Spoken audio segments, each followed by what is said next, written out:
Grandpa sits peacefully on the porch swing, a gentle breeze caressing his face as the warm sun embraces them. His grandson looks at him and asks, "Grandpa, were you ever broke?"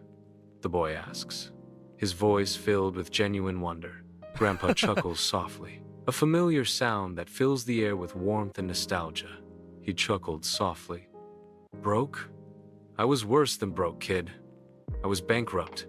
The boy's eyes widened. "What happened?"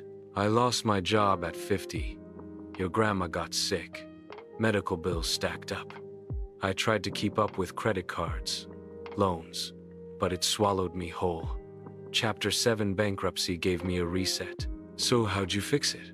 "Well," Grandpa said gently, "I got a secured credit card, just one. Bought gas with it, paid it off every month. I budgeted every penny, no more eating out, no fancy stuff. He even delivered pizza." "Pizzas? You?" "Yep," he grinned. "Hardest part? Patience.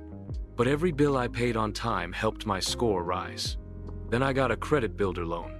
2 years later, my score went from 480 to 710. The boy blinked. "That's high." "Yep. And I stayed there.